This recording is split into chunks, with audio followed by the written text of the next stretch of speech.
Iran युद्ध ने oil और गैस सप्लाई पर तो असर डाला ही है, साथ में उसके दाम भी बढ़ा दिए हैं। लेकिन एक और इंडस्ट्री है जिस पर इसका असर पड़ सकता है, ये किसी ने नहीं सोचा था।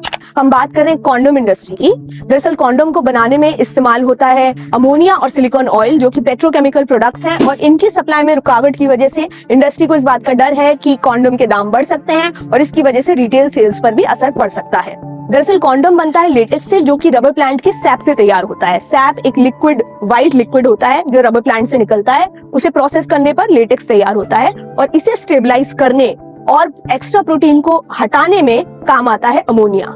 जहां तक सिलिकॉन ऑयल की बात है तो वो एक कोटिंग की तरह, एक लुब्रिकेंट की तरह कॉन्डोम पर काम करता है। इंडस्ट्री के सोर्सेज बताते हैं कि भारत की इस 8,000 करोड़ इंडस्ट्री के सप्लायर्स इस बात का संकेत दे रहे हैं कि अगर अमोनिया की कीमत 40 से 50% बढ़ जाती है तो सिलिकॉन ऑयल की भी कीमत बढ़ेगी। लेकिन इंडस्ट्री में आई इस दिक्कत का असर उन लोगों के लिए भी चिंता का विषय बन गया है जो कि फैमिली प्लानिंग जैसे प्रोग्राम से जुड़े हुए हैं।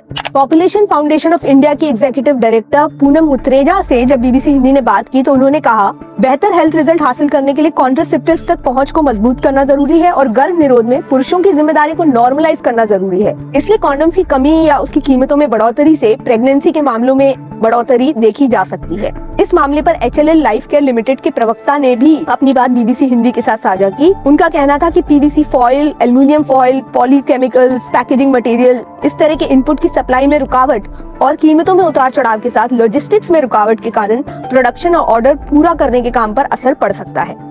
हम आपको बता दें कि HLL एक पब्लिक सेक्टर कंपनी है जिसे केंद्र सरकार ने परिवार नियोजन यानी फैमिली प्लानिंग के काम में मदद के लिए बनाया था। इस वक्त ये पब्लिक सेक्टर कंपनी 2 अरब कॉन्डोम्स बनाती है, जो कि भारत में बनने वाले कुल कॉन्डोम्स का 50% है और इस कंपनी के कॉन्डोम्स 87 देशों में यानी 87 कंट्रीज में एक्सपोर्ट होते हैं। वापस लौटते हैं इंडस्ट्री के तनाव पर, जिसकी मुख्य वजह है लॉजिस्टिक और डिस्ट्रीब्यूशन में आने वाली रुकावट।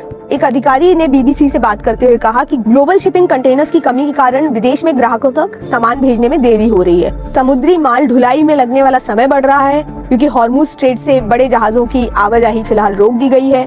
केप ऑफ गुड होप के रास्ते से जहाजों को अगर भेजेंगे तो 15 दिन ज्यादा लग रहे हैं। मिडिल ईस्ट में हवाई क्षेत्र पर पाबंदियां लगी हैं, जिसके कारण हवाई माल ढुलाई की क्षमता यानी लोडिंग की क्षमता कम हो गई है और इस वजह से माल का कंसाइनमेंट का ढेर जमा हो रहा है। इस वक्त भारत में कॉन्डोम का इस्तेमाल काफी कम है और नेशनल फैमिली हेल्थ सर्वे जैसे डेटा बताते हैं कि भारत में सिर्फ 9% जोड़े ही ऐसे हैं, कपल्स ही ऐसे हैं जो फैमिली प्लानिंग के लिए कॉन्डोम का इस्तेमाल करने के बारे में सोचते हैं।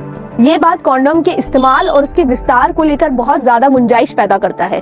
परिवार नियोजन के क्षेत्र से जुड़े लोगों को ये चिंता सता रही है कि जहां कॉन्डोम के इस्तेमाल और फैमिली प्लानिंग को लेकर युद्ध स्तर पर कैंपेनिंग होती आई है भारत में, वहीं इस कार्यक्रम को एक युद्ध की वजह से प्रभावित होते देखा जा सकता है, जो कि काफी कदम पीछे आने जैसा है।